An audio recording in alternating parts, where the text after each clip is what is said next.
Jair Bolsonaro nasceu na cidade de Campinas em 1955. No fim dos anos 70, ele se formou na Academia Militar das Agulhas Negras. No Exército, integrou a Brigada de Paraquedistas e chegou à patente de capitão. Iniciou a carreira política em 1988, quando se elegeu vereador na cidade do Rio de Janeiro. 2 anos depois, foi eleito deputado federal, cargo que exerce até hoje pelo 7º mandato consecutivo. Com passagens por legendas como PDC, PPR, PPB, PTB, PFL e PP, ele está atualmente filiado ao PSC. Para falar sobre suas ideias de Brasil, o deputado Jair Bolsonaro é o convidado de hoje do Canal Livre. Boa noite. O Canal Livre volta à série de entrevistas com possíveis candidatos à presidência da República em 2018. Nesta semana, para entrevistar o deputado federal Jair Bolsonaro, estão comigo aqui na bancada os jornalistas Fernando Mitre, Mônica Bergamo, Júlia do Alibe e Sérgio Amaral. Deputado Bolsonaro, boa noite, obrigado por atender o nosso convite. Boa noite, obrigado pela oportunidade, espero me sair bem aqui. Então vamos conversar. Deputado, o senhor tem feito várias manifestações muito polêmicas ao longo de toda a sua carreira política, de que o senhor, se chegasse, tivesse um meio, fecharia o Congresso, porque com esse Congresso não é possível governar. E, recentemente, o senhor escreveu uma carta compromisso, falando o contrário disso, dizendo que respeitará as instituições, as minorias. Eu quero saber qual é o futuro presidente, caso venha ganhar as eleições. É o Bolsonaro de sempre ou o Bolsonaro da carta? O fechamento tem aproximadamente 20 anos, momentos de indignação. Se hoje, por exemplo, caísse uma bomba H dentro do parlamento, pode ter certeza de uma coisa, veio a festa no Brasil. Então, o parlamento, como se encontrava e como se encontra, é lamentável. Mas nós temos que governar com ele. Deputado, o presidente Michel Temer disse ontem que o brasileiro flerta com o autoritarismo. Há alguns meses a gente viu um general Mourão falar que precisava da intervenção militar para resolver a questão da corrupção no país. O senhor acha que há um limite para o autoritarismo ou para a intervenção dos militares? Como é que o senhor vê isso? Nós temos que botar um limite para o rumo ao comunismo e combater a corrupção no Brasil. Fernando Henrique Cardoso, governabilidade não é fechar os olhos para a corrupção. No tocante ao general Mourão, o que ele falou é o seguinte, que espera do judiciário decisões para que não se agrave a situação política nacional. Porque se nós chegarmos ao caos, naturalmente as Forças Armadas vão intervir. O senhor não acha que a solução, deputado, a solução é sempre democrática? A história já não ensinou isso? Quer dizer, nós temos, o senhor é candidato, nós temos uma eleição aí, e o senhor ainda considera... Eu falei em caos, assim como se usa as Forças Armadas em GLO, garantia da lei e da ordem. Ninguém está pregando intervenção militar. Eu nunca preguei isso, nunca falei uma palavra favorável a isso daí. Agora, se chegar num caos, as Forças Armadas vão ter que interferir pela manutenção da lei e da ordem. Dentro da Constituição. Lógico, pela manutenção só para ficar claro isso aí. Agora, deputado, o senhor nessa mesma ocasião, o senhor falou que não acreditava no voto, que o Brasil só teria jeito se partisse para uma revolução, uma guerra civil, aliás, matando inclusive, fazendo o que o regime não conseguiu fazer, matando 30 mil pessoas, ainda que morressem inocentes. O senhor agora, o que mudou que o senhor agora passou a acreditar no voto? Se é que o senhor passou a acreditar no voto, o senhor agora... Respondendo pelo final, nesse voto eletrônico eu não acredito. Tanto é, quando vislumbrei a possibilidade de disputar as eleições, aproveitei um projeto, emendei-o e elei. Vale para o ano que vem o voto impresso. É uma forma de você auditar as nossas eleições. O TSE quer dar uma volta nisso daí. Okay? Então, dessa forma de fazer política fica complicado. Você acha que as eleições não são limpas no Brasil? Não, eu não tenho como comprovar que houve fraude, nem você tem como comprovar. O senhor não aceita o sistema? Um de cada vez para a gente poder entender. A questão do eletrônico, vamos lá. Como é que eu consegui sozinho aprovar o voto impresso? Ninguém queria aprovar. Eu comecei a falar para ele o seguinte, muitos de nós desconfiamos do voto eletrônico para presidente da República. Daí vem essa pergunta que ela fez aqui, mas você foi eleito. Que eu tenho falado o seguinte, o que poderá acontecer? Poderá acontecer em 2018. Quem aparelhou o TSE, e quase todas as instituições estão aparelhadas, poderá inserir em muitas sessões eleitorais um voto para que ele respeite o partido, que falei claramente o PT. Então, eles poderiam, na maioria das sessões, ter 770, 40 votos fraudados. E aí nós poderíamos ter uma grande bancada de petistas na Câmara vindo desse voto fraudado. E daí você não pode fazer mais nada para tentar mudar aquela forma que aquelas pessoas foram eleitas. Mas a senhora acredita no voto hoje por quê? Acredito no voto, sim. O que mudou? Não, mas já que o Brasil não mudou tanto. O voto eletrônico. Não, o senhor disse naquela ocasião, o voto não resolve os problemas do Brasil, tem que ser uma guerra civil. Quanto tempo faz aí? Não, eu quero saber por que mudou. Quanto tempo isso aí? Há 20 anos mais ou menos, mas 20 anos mais ou menos. Eu cheguei em Brasília em 91. O Figueiredo tinha acabado de deixar o governo. Tinha um montão de anistiados lá dentro. Eu era o alvo preferido deles. E teve muita canelada naquelas oportunidades. Muitas caneladas mesmo. Até falei, isso que dá torturar e não matar. Muita coisa eu falei. Que hoje o senhor não repetiria? Se você arrepende, não me arrependo de nada. Nós evoluímos, nós aperfeiçoamos, tá certo? E nós buscamos o consenso. É isso que eu faço, venho fazendo ao longo do meu tempo da vida parlamentar. Agora, por falar em evolução, o senhor tem mudado também na área da economia. O senhor está agora dialogando com o mercado, está se aproximando, o senhor está defendendo aí alguns princípios liberais que parecem novidade na sua vida, na sua carreira. O senhor está mudando assim também, o senhor está se preparando para ser um candidato diferente do Jair Bolsonaro conhecido? Não, na essência, não. Eu sou diferente de todos os pré-candidatos que estão aí. Eu não tenho nem partido ainda. E segundo algumas pesquisas, como o Paraná Pesquisa, eu estou com 21%.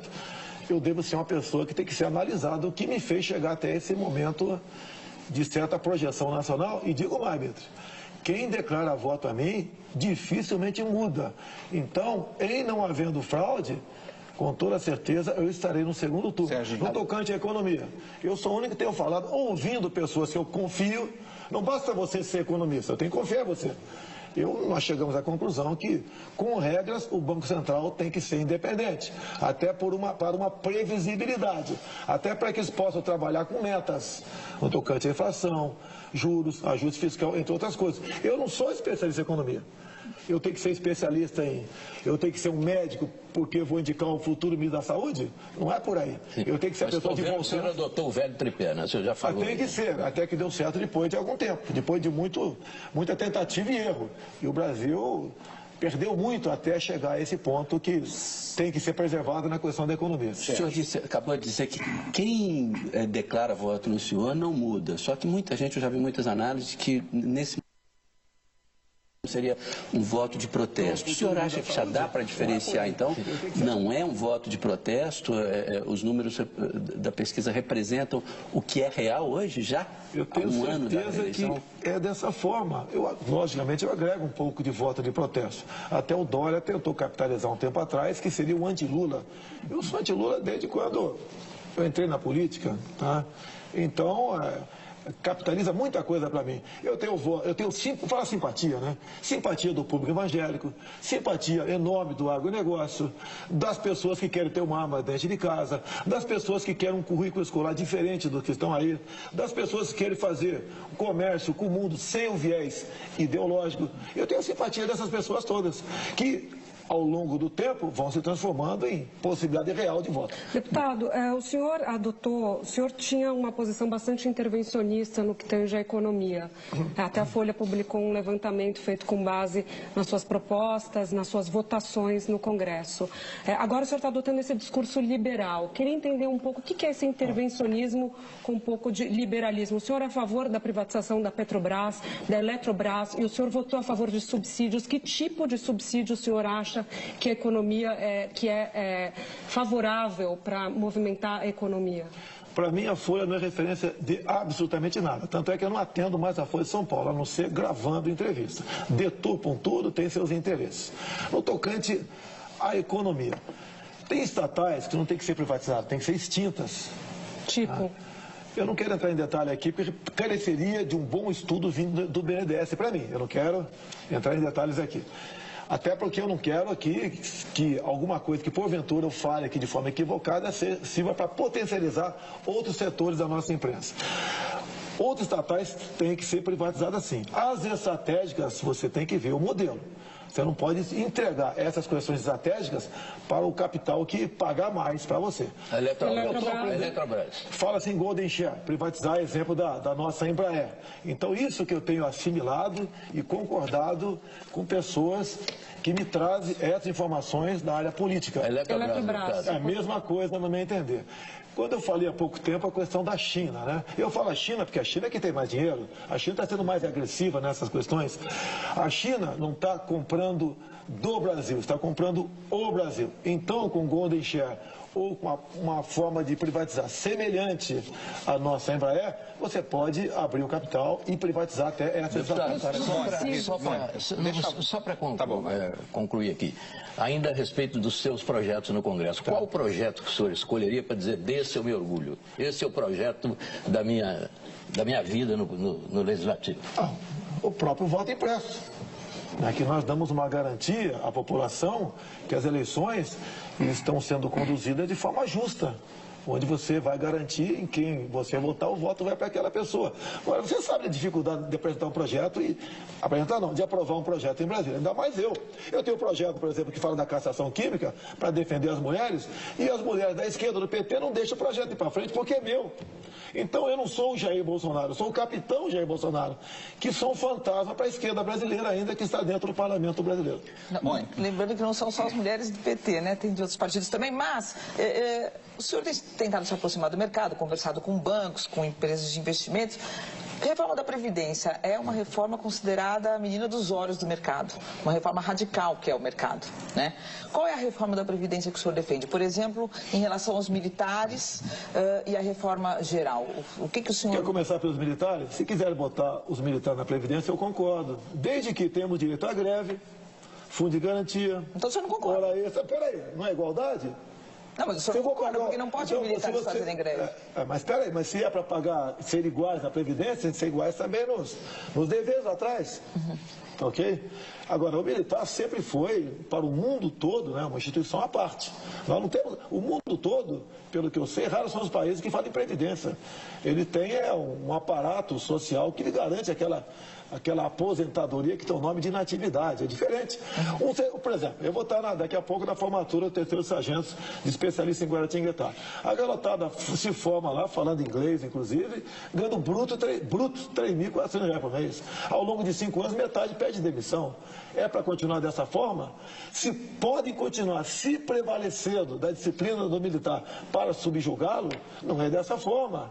Você pode ver, muitos concursos públicos, carreira típica de Estado, o jovem de 25 anos de idade começa ganhando com um general que 45 de serviço está ganhando. Isso é justo? Não queremos nem isonomia com eles, mas dessa forma, como os militares estão sendo tratados, não é justo. Agora, querer, no final da carreira, o coronel ganhasse 5 mil por mês, ou o subtenente, que a massa vai comprar assim embora, ganhar metade disso, isso a injustiça. Mas e a reforma geral da Previdência? O senhor é a favor da idade mínima, por exemplo, e tempo de transição e tempo de contribuição para se aposentar? Quantos anos? A reforma ainda está sofrendo ajustes, né? A forma como foi proposta, eu não aprovo, eu não voto favorável.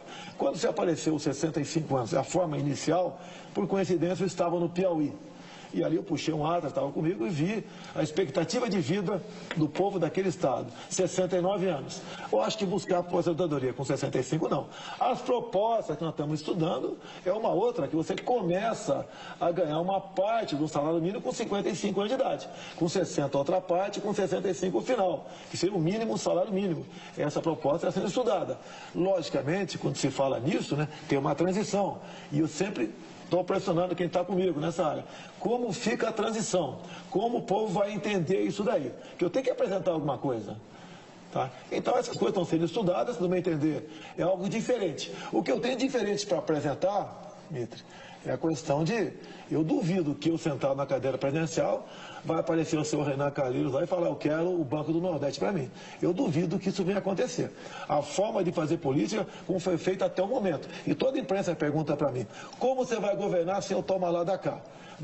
Eu devolveria a pergunta a vocês. Existe outra forma de governar ou é só essa? Se é só essa, eu estou fora. Mas, de qualquer forma,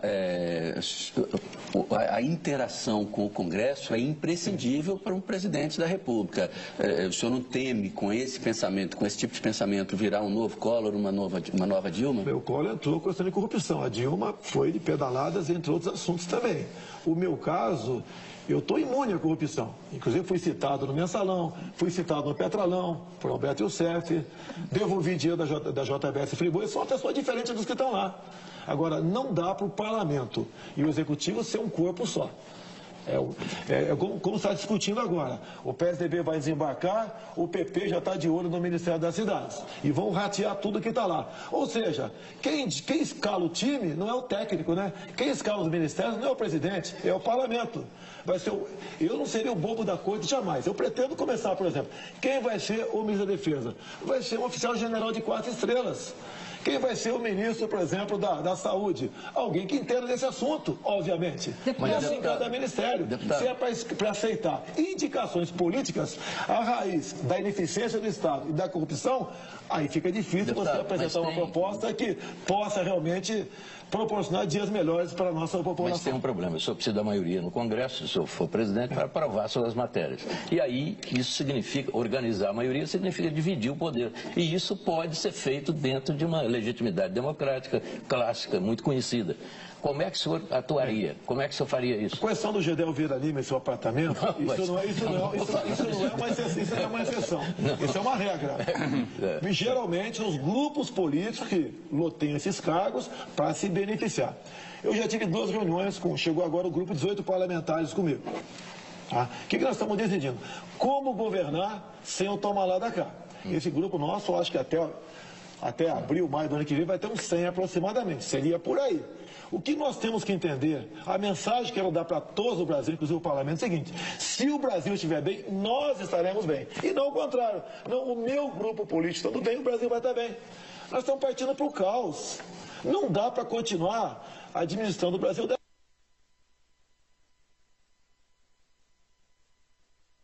dessa forma. O parlamento indicando ali, impondo seus nomes. E outras coisas, outras medidas tem que se tomar. Botando aí 30 anos atrás, tínhamos ali 12, 15 ministros, não dá para continuar com essa quantidade de ministérios que temos pela frente. A economia é pequena em cima disso, mas você tem que saber quem são seus ministros, o povo também. Eu até perguntaria para vocês aqui, em 30 segundos, será que você tem como citar o nome de 8 ministros? Fica difícil, pode até citar, mas fica difícil. Imagine para o povo comum isso aí. Falando um pouco sobre equipe, o senhor é acusado de ser machista, de ser racista, de ser sexista. Eu gostaria de perguntar para o senhor, que mulheres o senhor acha que poderiam contribuir, por exemplo, para um eventual gabinete seu? Eu gostaria que o senhor citasse nomes. E também pessoas no movimento negro, por exemplo, ou no movimento LGBT. Quem que o senhor acha que poderia formular políticas públicas interessantes para esses setores e o senhor convidaria? Eu não vou falar, olha só, primeiro me acusa de tudo isso aqui, só não me acusa de corrupto, né? Olha, eu não posso fazer, vou escolher ministério. Se apresente as lésbicas, os gays, os negros, os altos, os magros, os barrigudos, os careca, os mulheres. É competência. É competência. Não é agradar A, B ou C, setores. Eu não acredito em minorias no Brasil. Minorias têm que ser respeitadas. Mas a minoria não pode se impor dessa forma também. Olha, nós temos que ter um Brasil que nos una. O contrário que você falou aí. Há uma divisão no Brasil, branco, negro, hétero e homo, nortista e sulista, rico e pobre, pai e filho. Temos que unir um povo só. Mas mulher não é minoria, né? Mulher é uma maioria. O senhor não consegue citar nenhuma mulher próxima do senhor que esteja ajudando o senhor? E nem quero citar homens aqui, até porque eu tô... Uma mulher que seja referência para o senhor. Ou uma líder internacional. Margarete Tati, por exemplo. Não, mas ela já não pode ser ministra do Brasil, porque ela Você quer que eu cite morreu, Luiz né? Lindo aqui para vocês? Que vergonha! Que vergonha! Pelo critério de cor. Que vergonha, inclusive, a raça negra. Deputado, agora deixa eu entrar nessa questão. O presidente Michel Temer, por exemplo, nunca disse que era machista, não foi processado, muito menos condenado, como aconteceu com o senhor. Mas fez um ministério absolutamente sem mulheres, né, no começo da gestão, foi muito criticado. Como é que vai ser isso Já que o senhor não quer estar, não, teoricamente, como é que o senhor vai distribuir? Porque o senhor vai ter que lidar com esse problema. Ainda que goste do conceito das minorias. O senhor vai ter que ter representantes delas lá. Mas eu não vou falar em minorias, é competência. Quando você fala condenado... Não, eu sei, mas eu estou perguntando o seguinte. Um processo político. Quantas mulheres o senhor pretende ter no seu ministério? Foi condenado agora, político, olha só, a questão Maria do Rosário. Meu Deus do céu. Foi a senhora Ela Vieco que foi lá pessoalmente me denunciar, aproveitando uma saída do Rodrigo Janot. Pelo amor de Deus, ela me chama de estuprador. Estava defendendo a redução da maioridade para estupradores. E eu sou réu nisso. Pelo amor de Deus. Eu agora, uma declaração que dei em 2011, que não participaria de uma marcha do orgulho gay por acreditar em Deus e na família, me dão 150 mil de danos morais. Cadê o artigo 53 da Constituição? A minha imunidade por palavras, opiniões. Eu não posso dar opinião mais sobre isso? De todo jeito, cara que é uma perseguição política. De todo jeito, há três ou quatro eleições passadas, o ex-ministro Ciro Gomes foi alijado da disputa quando fez uma piadinha, perguntado qual seria o papel da mulher dele, e ele respondeu que seria dormir com o candidato e tudo. Essa questão da deputada Maria do Rosário, o senhor não teme que isso venha a ser usado na campanha? É uma declaração que o senhor se arrepende, uma frase que o senhor se arrepende dela? Negativo, estava defendendo as mulheres de estupro no Brasil, o caso Champinha, que por 5 dias uma menina foi estuprada por 5 marginais em rodízio, depois foi executada, ela perde os argumentos, me chama de estuprador. Isso chama-se ato reverso. Para mim, até, caso me arrependesse, seria arrependimento eficaz, para mim não valeria isso. Eu sou uma pessoa diferente. E agora, jogo pesado. Você pode ver, votamos há 1 ano e pouco uma PEC para reduzir a maioridade penal para os criminosos que praticam estupro. A Maria do Rosário votou contra. Ela defende que estuprador, 16, 17 anos, seja punido à luz do ECA. Quem sabe que não pune ninguém. Deputado, o senhor disse que precisamos unir o Brasil e atualmente está tudo separado. Mas algumas atitudes do senhor não unem. Eu acho que até separa. Exemplo, a questão do gay. O senhor disse, jamais um filho meu seria gay porque eu sou um pai presente. Quando o senhor fala uma frase dessa, que consideração o senhor está tendo pelos gays do Brasil? Quer dizer, é crime ser gay? É problema de educação? O que é isso? Quando eu apareci para o mundo gay? Novembro de 2010, andando pelo corredor das comissões e vi lá um movimento lá dentro, atípico, anormal, dada a vestimenta do pessoal. O que era aquilo? Estavam lançando o tal do kit gay. Ouvi e tenho filmado comigo o senhor André Lázaro, secretário de alfabetização do MEC. Estava lançando lá, inclusive, o filme Beijo Lésbico. Disse ele: passamos 3 meses discutindo até onde a língua de uma menina entraria na boca de outra menina para fazermos um filme Beijo Lésbico para combater a homofobia. Tu acha algum pai quer que a sua filha ou seu filho de 6 anos de idade assista isso na escola? Joguei pesado. Isso é chumbo trocado. Eu tenho certeza, né, que em grande parte, olha só, eu não quero discutir o fundamento, como é que o elemento tem esse costume ou nasceu assim. Isso não interessa para mim. Eu quero que todos, inclusive os gays, sejam felizes, mas esse tipo de comportamento não seja ensinado nas escolas. Que iria, inclusive, para os filhos dos pobres, que aquilo começaria com escolas públicas. Eu sim estou defendendo os pobres e seus filhos, porque olha só, o patrimônio do pobre, coitado, são seus filhos. Ele quer ter o filho jogando futebol, não quer brincando de boneca por influência da escola. Agora, sou rotulado de homofóbico por causa disso, e teve chumbo trocado. Hoje eu não falaria. É isso que eu ia perguntar. Hoje eu não falaria, sem problema nenhum. Hoje, o senhor revê essa frase. Até quando eu falei no passado, isso que dá torturar e não matar, já falei isso no passado. Por quê? Numa comissão, estava lá aqueles pseudo-anistiados, aquele pessoal que treinava em Cuba, na Coreia, e com o dinheiro da União Soviética, queria impor a ditadura do proletariado no nosso Brasil, e eu sozinho, dava o medo do debate e falei isso. Mas o senhor falou claramente, eu sou a favor da tortura. Isso, o senhor falou em 1999 sobre Chico Lopes. Eu falei... O ex-presidente do Banco Central. O que eu falei é o seguinte, eu dei um exemplo. Imagina um filho de vocês sequestrado. E você, naquela época, né, não tinha celular, era um orelhão. Daí pega o malandro no orelhão, negociando o resgate. Você leva ele para um canto. Você tem que usar de energia com ele para dizer onde é o cativeiro. E não apenas, né, levar para o lado que aí tem direito a advogado, ficar quieto. E a criança morre no cativeiro. Então o senhor é a favor da tortura? E se necessário for, avance a questão da energia. E a tortura, qual limita a tortura para um tratamento enérgico? Não tem. Então, tortura você botar no pau de arara e torturar o cara. Você tem que ter medidas enérgicas, que alguns consideram como tortura, para desvendar e fazer com que aquele garoto que está em cativeiro seja posto em liberdade. Vamos explicar o que são medidas enérgicas. Que tipo de medidas enérgicas na prática? O que significa? Olha, você pega a legislação americana, tá ok? É por aí. Não, vamos para o brasileiro. Que fazia... Pergunte para o pai de uma criança ou mãe sequestrado o que ele gostaria que fizesse com aquele sequestrador para dizer um tal cativeiro. Não, mas o senhor isso aí você candidato à presidência. O que o senhor... Talvez, nem pré-candidato eu sou, porque eu não tenho nem partido ainda. Mas o senhor então, que é um parlamentar importante. Este assunto, você tem que desvendar esse crime.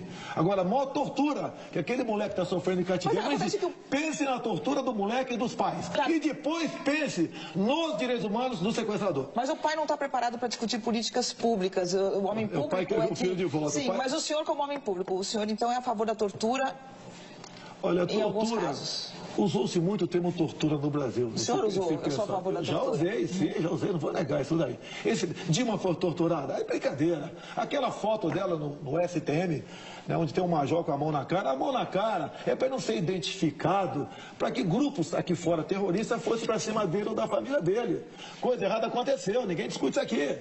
Mas, como um todo, nós, militares, evitamos que o Brasil se transformasse num país ditatorial. A gente está falando hoje, então o senhor acha que a tortura é justificável? Eu acho que a medida enérgica tem que ser tomada sim. Deputado. O senhor não quer mais usar a palavra tortura, né? Isso não está fora do meu currículo. Deputado, o ódio está presente na internet e ele pode ser aguçado. O senhor é um estímulo forte a esse debate enérgico, vamos usar essa expressão. Como é que o senhor vê isso? O senhor teme que o ambiente no Brasil se torne conturbado através dessa luta de ódio? Porque o ódio está aí já.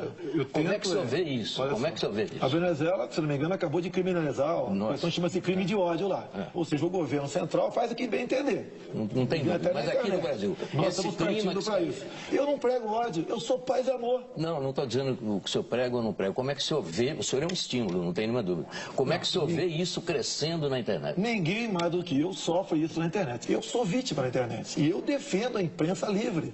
Eu fui contra o marco civil na internet daquela forma, porque permite o marco civil ser regulamentado por decreto. E não foi porque houve um impeachment e se esqueceu isso aí, que o PT iria partir para isso aí. Agora a internet é um campo livre. Você não pode falar isso pode, isso não pode. Lógico, pedofilia, essas questões, então nem se discute. Agora, no tocante a ataques até pessoais, eu não dou bola para isso. Recentemente, deputado, o senhor fez uma referência a imigrantes sírios, inclusive. Não é porque eu sou descendente sírio, não. Mas aquilo me pareceu um pouco excessivo. O que o senhor quer dizer com pessoas, a escória que chega nos países? Eu falei que a escória do mundo não poderia vir para cá. Não é os sírios, tá? Nós temos escória no Brasil. Nós temos escória no Brasil. Ou não temos? Claro, mas vamos explicar essa questão dos imigrantes sírios. Qualquer imigrante tem que ter regra para entrar aqui. Com a nova lei da migração, o Brasil passou a ser um país sem fronteira. Eu fui lá no Roraima e vi a questão da migração dos venezuelanos. Pergunte para os nossos irmãos de Roraima o que eles acham que está acontecendo lá. Se o governo tinha tomado alguma providência, talvez criar um campo de refugiado, fazer alguma coisa. Porque lá chegou a violência. As escolas públicas estão todas ocupadas por filhos venezuelanos, os hospitais todos ocupados, prostituição de meninas até senhoras, à luz do dia. Nós não podemos deixar que isso aconteça no nosso Brasil. Tínhamos um problema também, o pessoal do Haiti que entrava pelo Acre, e o governo do PT mandava para São Paulo. A tua casa entra quem você quiser. A nossa casa chama-se Brasil. É o que nós desejamos ou queremos que entre. Não pode ser um país de fronteira aberta.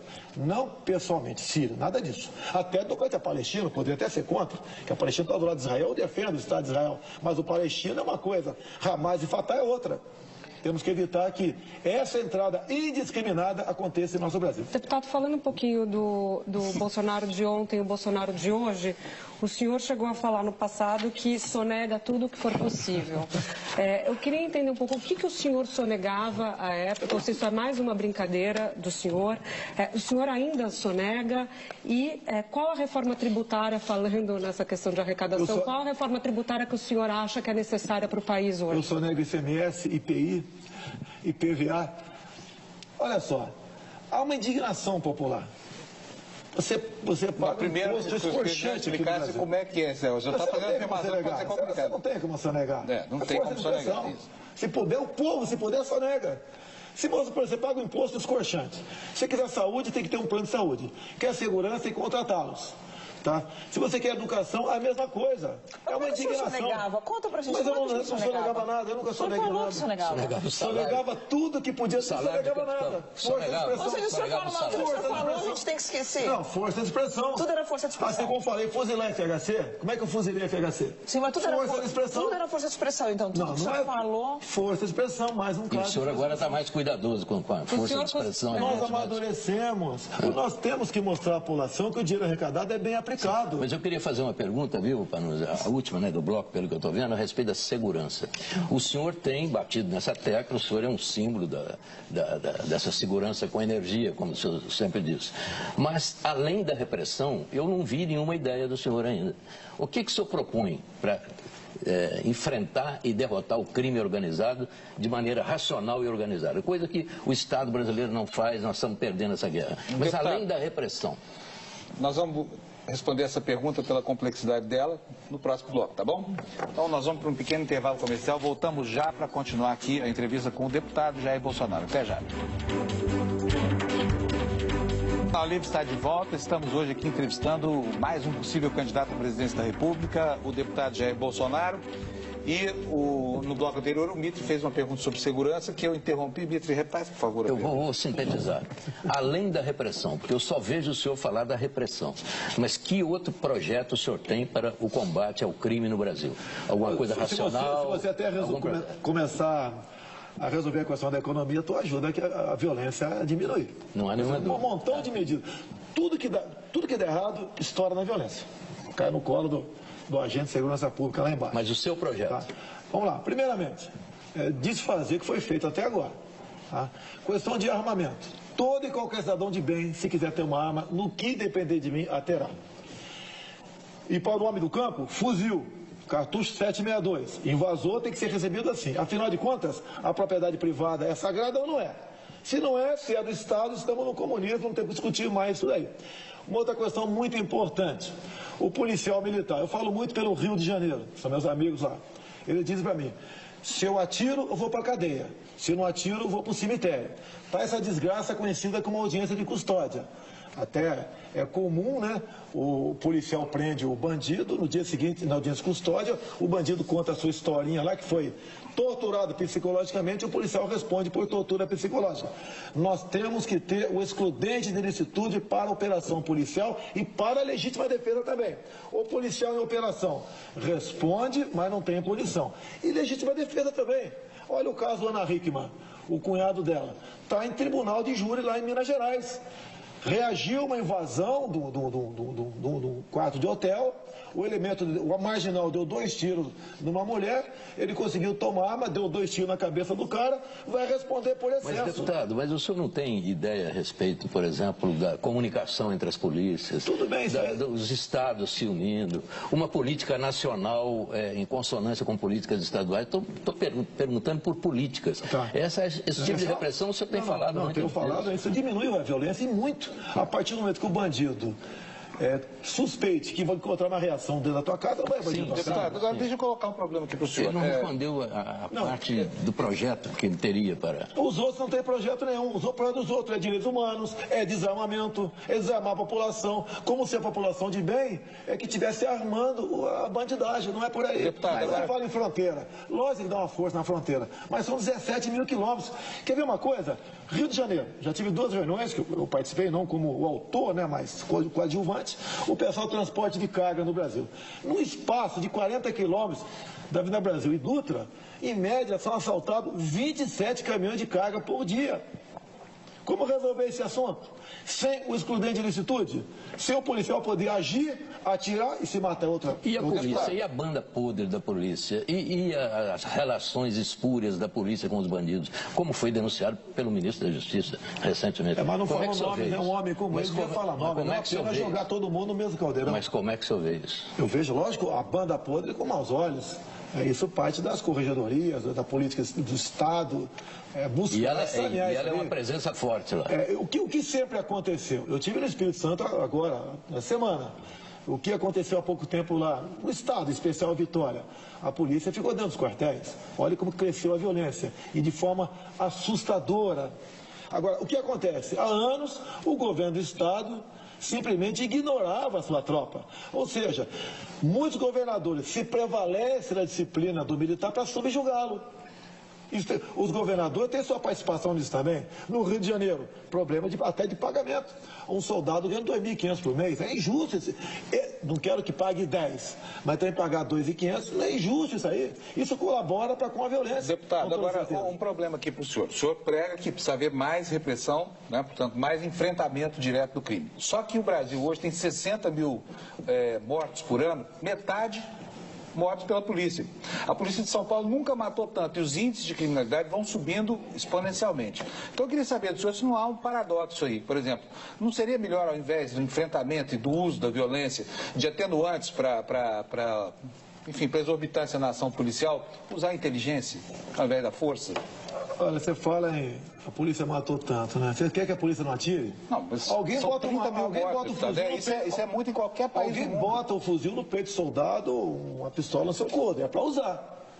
Mas o senhor não acha que isso é sinal de que a violência não produz resultado no combate à violência? Do tocante aos 60 mil mortos, tem que ter uma linha de corte.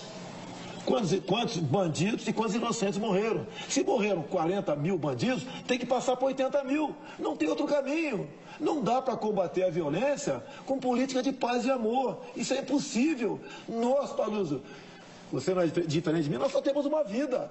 Eu estou vendo que você tem uma aliança no dedo. Talvez você tenha filhos, eu tenho. Qual a nossa grande preocupação?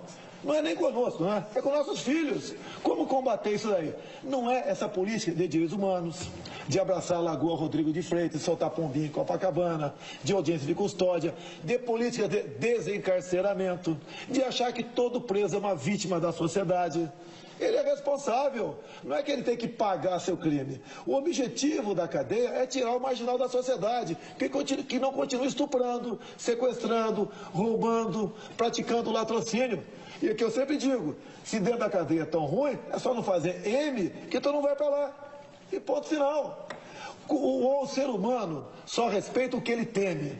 Se temos uma legislação frouxa, temos um judiciário que é complacente com a bandidagem, cada vez você comete mais crime. Olha esse marginal que sequestrou, bem conduzido pelo senador Magno Malta, essa questão lá, apesar de não ser fazer parte da polícia, mas colaborou com a polícia e chegou-se no cara que sequestrou, estuprou e matou a menina de 5, 6 anos de idade. Ele tinha 22 passagens pela polícia. Eu tenho proposta semelhante a algumas leis americanas, né? Cada estado faz a sua lei.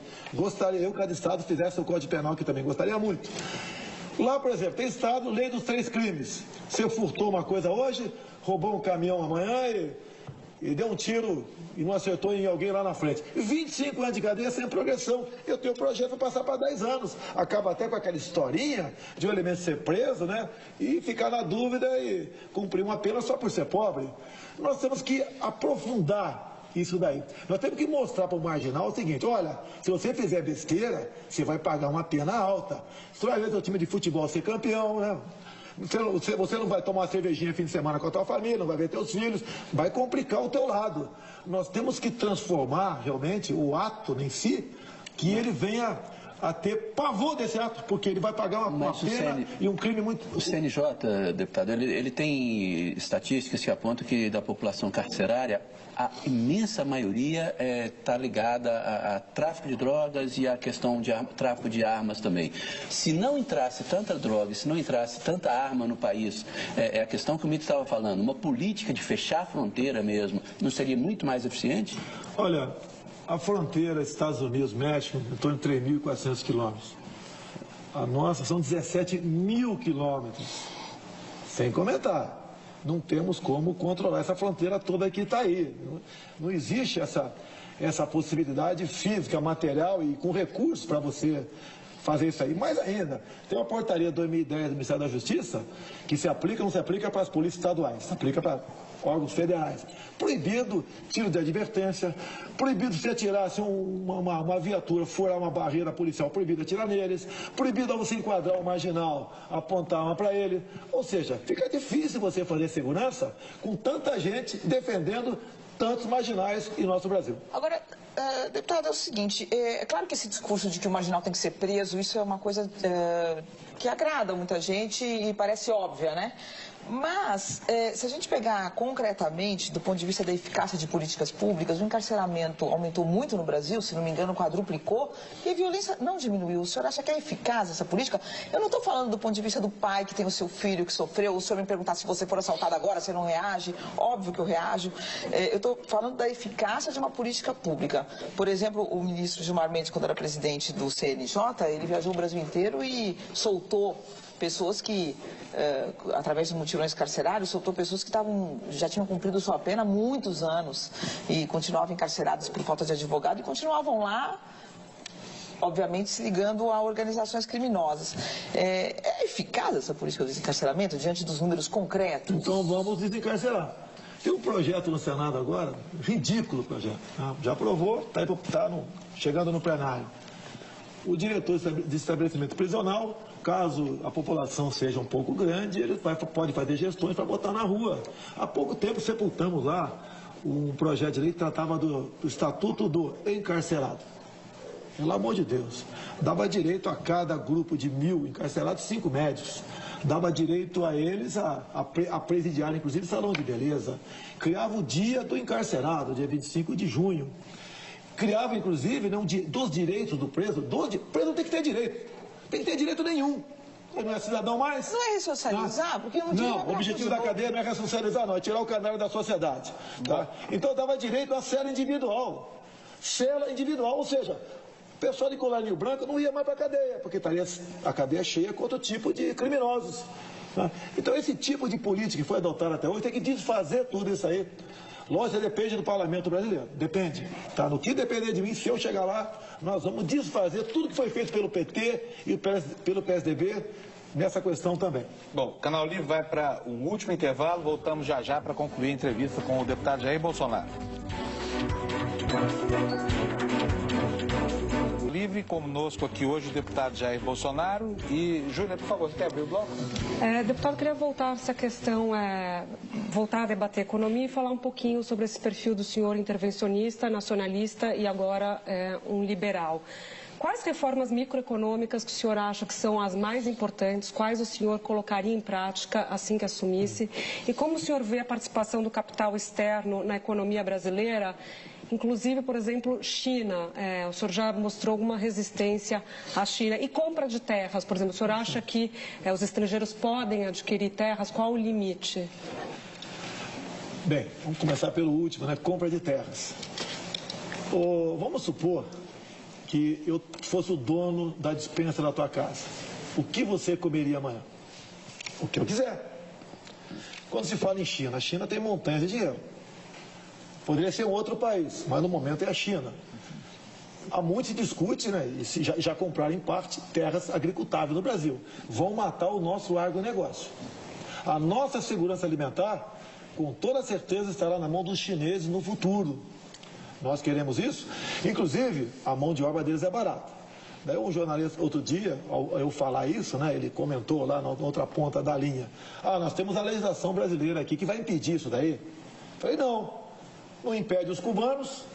Os cubanos aqui, inclusive, 75% do salário deles vai embora. Okay? Aqui eles vão trabalhar diuturnamente, como trabalham na China, e eles vão ter uma produtividade muito melhor do que nossa. Nós vamos matar o nosso agronegócio. E o sinalização, que infelizmente, eu estou certo, infelizmente, é o ICMBio e IBAMA aparelhado com gente de esquerda, à vontade lá, né, petista ainda, estão multando adoidado aqui os fazendeiros, em especial do Rio Grande do Sul. Vai, no meu entender, daqui a pouco, né, fazer com que essas pessoas produzam menos, não produzam ou vendam suas terras. Temos mais de 100 fazendas invadidas em Mato Grosso do Sul. Quem invade agora é o índio na frente, o MST atrás. Tenho fotos para mostrar para vocês, estações de torre de transmissão de energia elétrica no sul do Pará, com 200 pneus embaixo deles. O MST pronto para tocar fogo, derreter a torre, interromper a energia. Mas, deputado, voltando à questão da Júlia, que é o seguinte, as medidas microeconômicas. Eu vou fazer uma pergunta que sintetiza. Desburocratizar. Eu vou fazer uma pergunta. 90 dias para abrir empresa no Brasil, isso não pode acontecer. Não, mas eu vou fazer uma pergunta que sintetiza isso. Como combater o déficit fiscal estrutural? Primeira medida, qual seria? Olha, eu perguntaria, obviamente, para os meus economistas, né? O que eu posso responder... Esse é o maior problema do Brasil. O que a gente pode responder. O maior problema do Brasil. Você tem que combater a corrupção, você tem que privatizar muita coisa, sim, ok? Para você ter superávit, tá? Você tem que conversar com todo mundo da sociedade, ok? E buscar medidas para facilitar a vida de quem quer produzir e quem é empreendedor. Coisa que não tem. O governo só lembra de nós, aqui do povo, aqui embaixo, na hora de ir na jugular dele e arrancar muito dinheiro para pessoas. Quando é que os economistas que o senhor tem reunido vão apresentar um projeto para o senhor? E quem são esses economistas que o senhor mantém tanto segredo está aqui, o Brauman está nos acompanhando. Quem mais? O Abrão está nos acompanhando aqui. Outro Saxida também está nos acompanhando. Tenho visto de longe alguns outros economistas, tá? Para ver qual seria a melhor linha para ser adotada. Afinal de contas, plano de governo, Mito, você sabe que eu tenho que apresentar por ocasião de uma possível registro de candidatura que seria em agosto do ano que vem. Se você apresenta um plano de governo que tenha qualquer brecha, você vai levar paulada de tudo quanto é lado. E quem apresenta na frente sai em desvantagem. Agora, de qualquer forma, o Brasil precisa de melhorar a infraestrutura, logística, por exemplo. Não tem, se começar a crescer, não tem energia. Não tem energia. Como? E o Brasil não tem poupança para isso. O senhor já disse, por exemplo, no investimento, o senhor não aceita o capital chinês, por exemplo? Depende da forma como ele está sendo investido aqui. Por exemplo, nós poderemos investir em energia, tem que investir. Você vai para Roraima, é um estado que não tem densidade eleitoral, então o pessoal não dá bola para Roraima. Lá você tem condições de ter energia eólica, tem solar e tem também as convencionais nossas, via hidrelétrica.